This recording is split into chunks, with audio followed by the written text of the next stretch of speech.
Good morning. Good morning. It's Jody Fitzgerald here. Happy Friday. I'm here to speak to you about a dog's view. I am a certified and licensed family dog mediator, and I'm also a dog trainer, dog obedience trainer instructor. And I am a long time, I was a nurse for a long time. So I come to you here on Fridays to show you, to share what it's like to be inside of a dog's paws, to step into their experience of life. And I love doing this with the FITZ model that I have created, and we're focusing on body language. The individual needs matter, that trust through communication, and the zone of comfort are all very encompassing of what I believe to be the dog's needs to thrive and for you to understand your dog, because they really are trying very hard to live in harmony with us. And I love coming on here and sharing what just giving a glimpse of what a dog is experiencing and how to help you understand what you can do to help your dog live a better life and have a better relationship with your dog every day. So today, my topic that I really wanted to discuss was is crate training, because crates are a very important um, item to have for your dog, and there's a number of reasons. What has really come up recently for me to do with that is just a reminder of how difficult it is for an animal when there is a need for a crate and they've never been in one. Often these experiences can be very confusing to the dog if they've never been in a crate and there's an emergency, if they whether something has happened and they have to suddenly go to the vet, whether they have to go in a car and they've never gone. Often a crate is a great way to safely put your animal in your car. Oops, hang on, there goes that dog. So yeah, for instead of if you can't use a seatbelt, often there's a way that crates are that can be secured in the car. When if what if you had to travel all of a sudden and your dog had to be used to being going in a crate? It's really an important thing for an animal and for cats too. Um, I, I've been to spay and neuter clinics, and I just know from previous experience that any animal that's never been in a crate and all of a sudden has to go into a crate, it can be very confusing and very scary and very traumatic. Excuse me. So I love that it's been many years now that I've been doing games with my dogs and making crates a great way to experience, um, to give them a fun, make it a game, and to let them experience being inside of this smaller space, confined space. Make it more fun and make it a better experience and not so traumatic. And you practice, ways to work at this ahead of time before you have an emergency or a real need to put your animal, cat or dog in a crate. Um, so starting with, before thinking about games and how to actually work at incorporating a crate into your dog's life and world, you want to make sure that you're focusing on their body language. You want to seek some dogs love crates, some dogs are terrified of crates, and some really are either or. They'll go in and they'll come out. So you want to find out, first of all, focusing on the body language with the FITZ model, focusing on the body language for figuring out how your dog feels about a crate just to start with. And often an easy way to do that is to just put one in the room somewhere, in a corner or something. You don't really always, I mean, you can start with it in the middle of the room, but just putting one, introducing them to it, and seeing how they feel about it. And so if you're going to focus on their body language, and you get to think about their individual needs that are going to be going in the feelings, and their experience with a crate. They're all so different depending on the breed. Some dogs really like going into something like that, like a crate, and other dogs do not like going in, like I said, at all. It's quite interesting how many dogs don't mind going in once you've given them a good experience with it and make it a better experience. But recognizing that there are individual needs, you can help them learn. We get to use the environment Their genetics make a big difference, and their big feelings about it, how they feel about the experience, just to start with. It can be also have impact from their past experiences that might make them not like a crate, or might even make them like a crate more.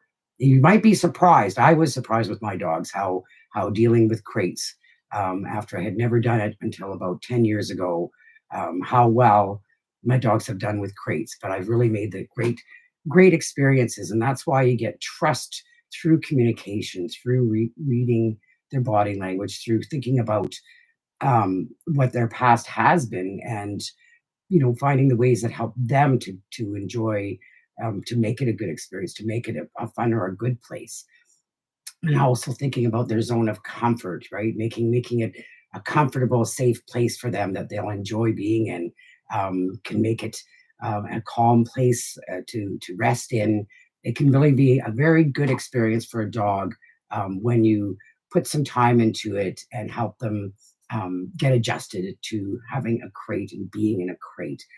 I've got a few examples I'm going to share, and I will put them in the video afterwards, of examples of things that you can do that are fun for crate training with your dog. And these are things that I have been doing for many years. Um, Treasure hunts, so you can hide treats in the crate for them to find as a fun surprise. You can put toys in it and encourage, let wait and see for them to go get it and make it a fun experience. You can use their feeding in it, put their dinner, make it like a little den for dinner.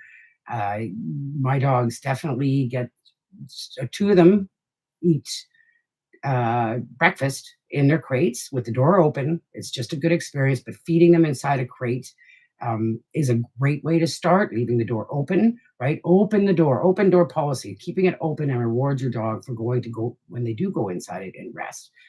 By making it an adventure. I love that, crate adventures, right? Making it an adventure. You get to, your dog will see it as a comfort and not a confinement. So if you're ready to fits your dog for crate success, let's just make it fun. Let's fits your dog for crate success.